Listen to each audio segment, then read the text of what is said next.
Hello, everyone, and welcome back to our English Learning Podcast.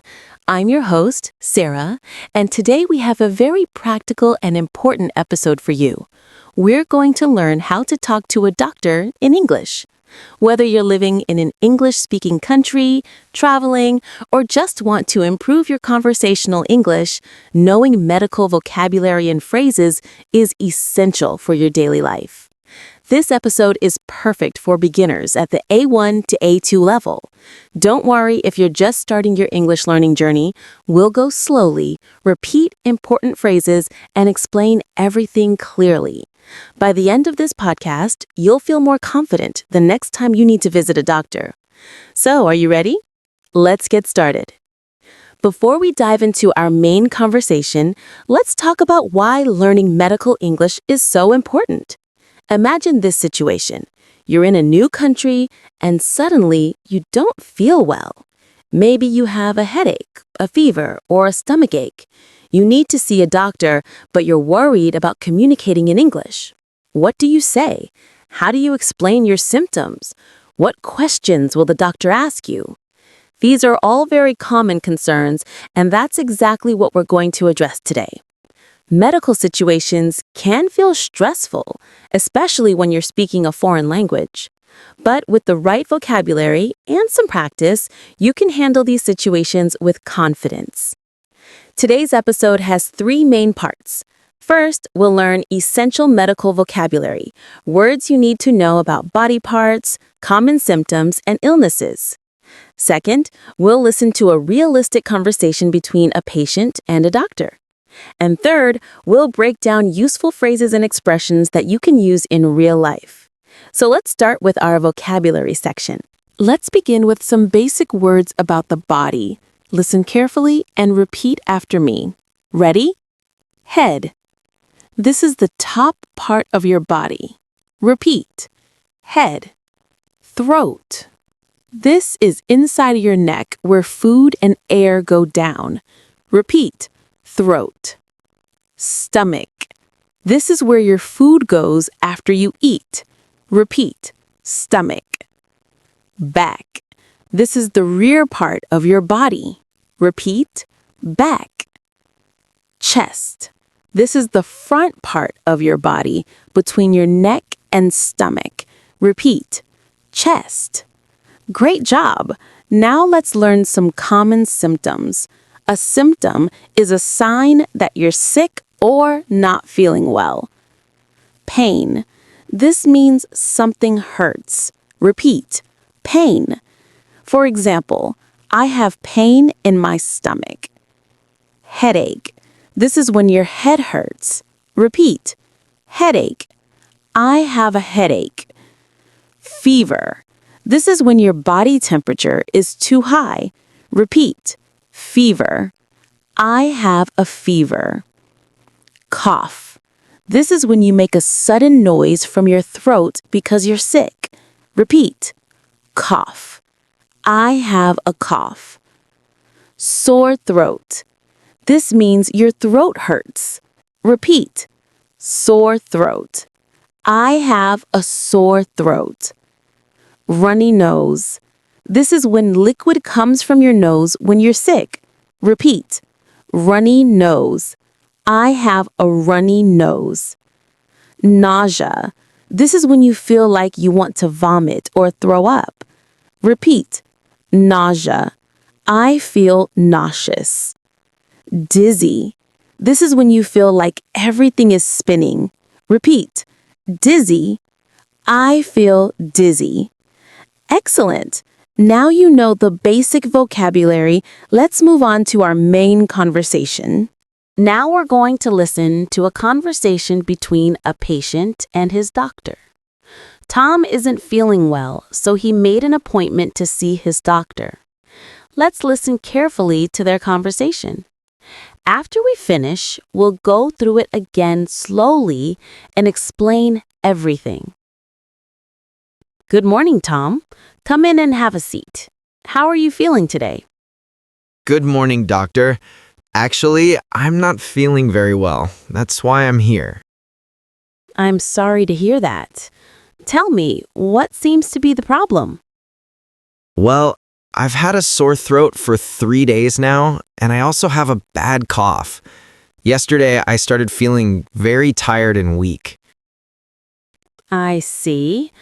Do you have a fever? Yes, I think so. I felt very hot last night, but I didn't check my temperature. Okay, let me check your temperature now. Please put this thermometer under your tongue. Oh, right. Yes, you do have a fever. It's 38.5 degrees Celsius. That's a bit high. Now, let me examine your throat. Open your mouth wide and say ah. Ah. Your throat is quite red and swollen. How about your nose? Do you have a runny nose? Yes, a little bit. It started this morning.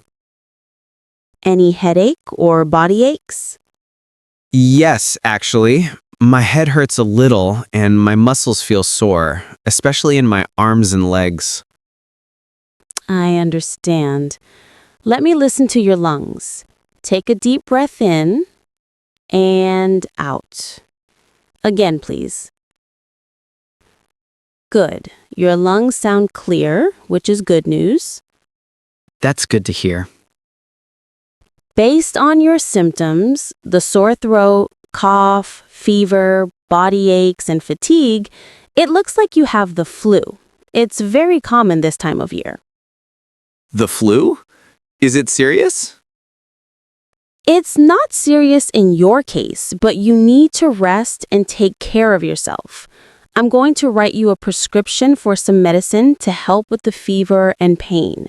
You should also drink plenty of water and get lots of rest. Should I stay home from work? Yes, definitely. You need to rest for at least 3 to 5 days.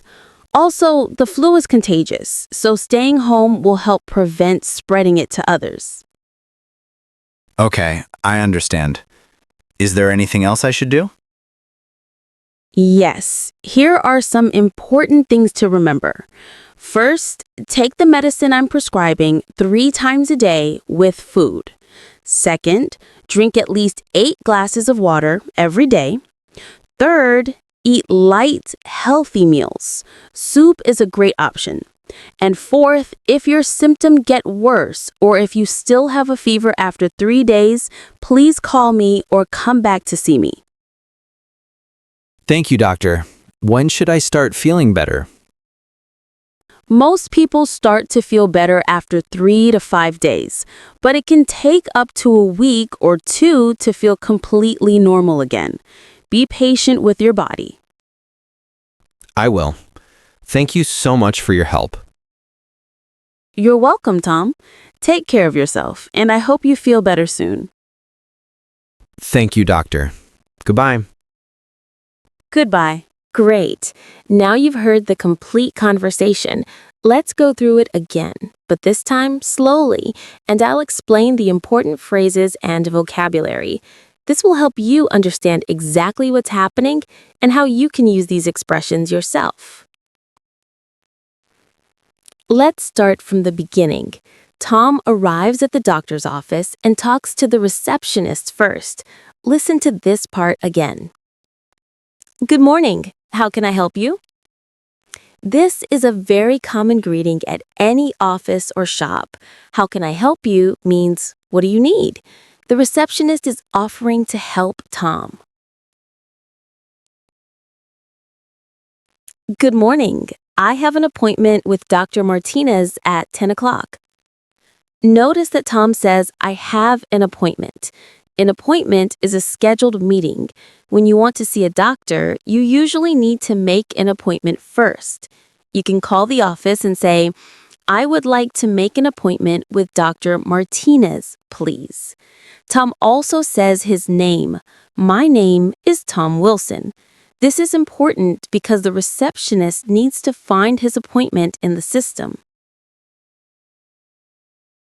Please have a seat in the waiting room. Have a seat is a polite way to say, sit down.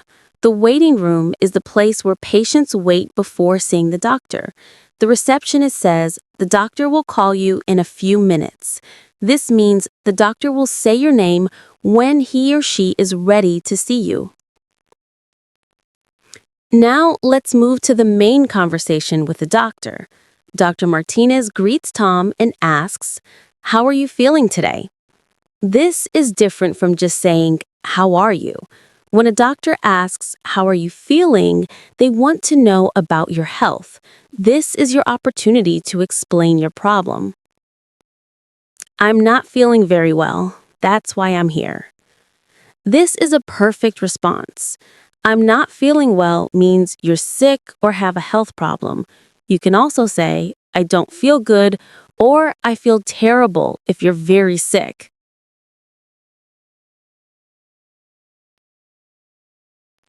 Tell me, what seems to be the problem? This is a very important question. What seems to be the problem means what's wrong, or why did you come to see me? This is when you should describe your symptoms. Listen to how Tom does this. "I've had a sore throat for 3 days now, and I also have a bad cough." This is excellent. Tom does 3 important things here. First, he names his symptoms, sore throat and cough. Second, he says how long he's had these symptoms, for 3 days. Third, he uses "I've had," which is the present perfect tense, perfect for talking about something that started in the past and continues now. You can use this pattern for any symptom. "I've had a headache for 2 days." "I've had stomach pain since yesterday." "I've had a fever since this morning." Do you have a fever? Doctors often ask yes or no questions about symptoms. Here are some common ones. Do you have a fever? Do you have pain? Does it hurt when you swallow? Do you feel dizzy? You can answer with "Yes, I do," or "No, I don't." Tom says, "Yes, I think so," because he's not completely sure. Now the doctor examines Tom. Listen to these instructions. Open your mouth wide and say, "Ah." When doctors examine your throat, they always ask you to say, "Ah," because this helps them see your throat clearly. You might also hear, "Take a deep breath," when they check your lungs, or "Roll up your sleeve," when they check your blood pressure. After the examination, the doctor gives his diagnosis. Based on your symptoms, it looks like you have the flu. A diagnosis is when the doctor tells you what illness or health problem you have. The doctor says, "based on your symptoms," which means according to your symptoms, or considering your symptoms. "It looks like" is a gentle way to say, "I think," or "it appears that." Doctors use this phrase often. For example, "It looks like you have a cold." "It looks like you sprained your ankle." "It looks like you're allergic to something." Tom asks, "Is it serious?" This is a very natural and important question. When you have a health problem, you want to know if it's serious or not. Other ways to ask this are, "Is it bad?" "Should I be worried?" "Do I need to go to the hospital?" The doctor answers, "It's not serious in your case, but you need to rest." The doctor reassures Tom. "In your case" means for you or in your situation. Then the doctor gives advice. You need to rest. Listen to all the advice the doctor gives. I'm going to write you a prescription for some medicine. A prescription is a doctor's written order for medicine. You take the prescription to a pharmacy and they give you the medicine. In some countries, you need a prescription from a doctor to buy certain medicines. The doctor continues. You should drink plenty of water and get lots of rest. Notice the doctor uses "you should." This is softer than "you must" or "you need to." When giving health advice, doctors often say, "You should rest." "You should drink more water." "You should avoid spicy food." "You shouldn't go to work." Tom asks a practical question. Should I stay home from work? This is a very common concern. The doctor answers, yes, definitely. You need to rest for at least 3 to 5 days.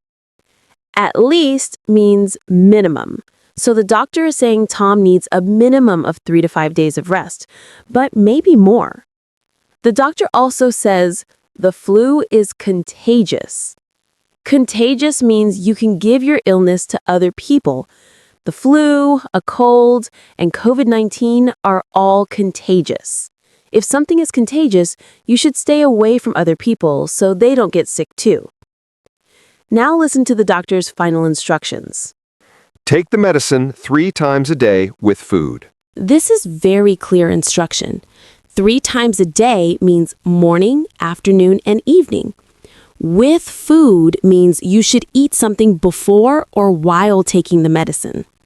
You might also hear, take this twice a day, meaning 2 times per day. Take this once a day means 1 time per day. Take this before bed, meaning before you sleep. Take this on an empty stomach means without eating first. The doctor also says, if your symptoms get worse, please call me. Get worse means become more serious or more painful. The opposite is get better. For example, my headache is getting worse. I'm getting better every day. Finally, Tom asks, when should I start feeling better? This is another excellent question. The doctor answers, most people start to feel better after 3 to 5 days. Notice the phrase, start to feel better. This means the beginning of improvement. The doctor also says it can take up to a week. Up to means as long as or maximum.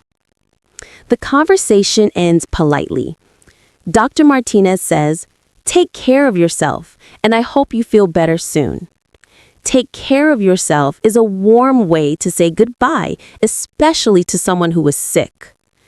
Get well soon or feel better soon are very common expressions we use with sick people. Section 4. Useful phrases and expressions. Summary.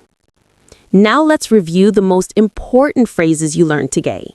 These are expressions you can use in real conversations at the doctor's office. I'll say each phrase, and you can repeat after me. Making an appointment. I would like to make an appointment, please. I need to see a doctor.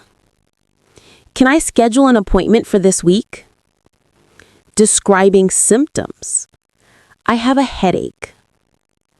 I've had a fever for 2 days. My throat hurts. I don't feel well. I feel dizzy. I have pain in my stomach. Answering the doctor's questions. Yes, I do. No, I don't. It started yesterday. It hurts when I swallow. The pain is here. Point to the location. Asking questions. Is it serious? What should I do? Do I need medicine? Should I stay home from work? When will I feel better? How long should I take this medicine? Understanding doctor's advice. Take medicine with food or on an empty stomach. Get plenty of rest. Drink lots of water.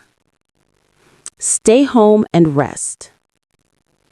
Come back if symptoms get worse. Call if you have questions. Section 5.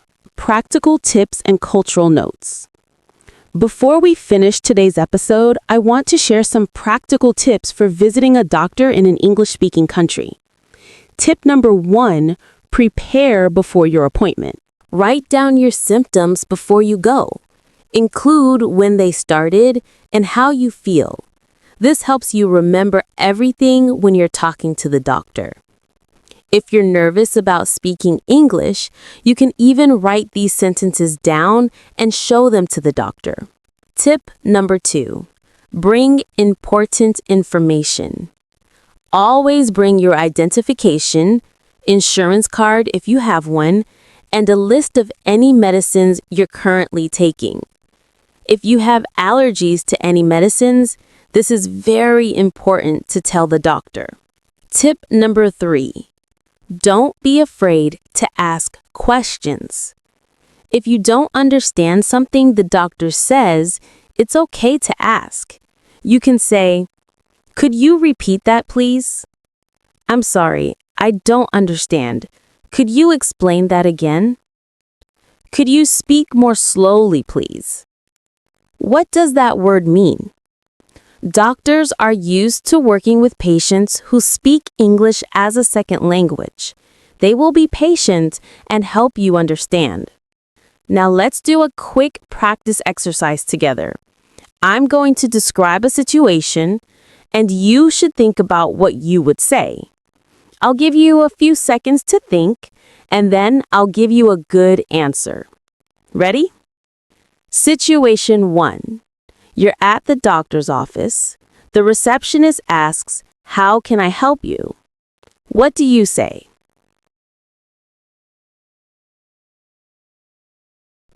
Good answer. I have an appointment with Dr. Smith at 2 o'clock. My name is your name. Situation 2. The doctor asks, "What seems to be the problem?" You have a terrible headache that started yesterday. What do you say?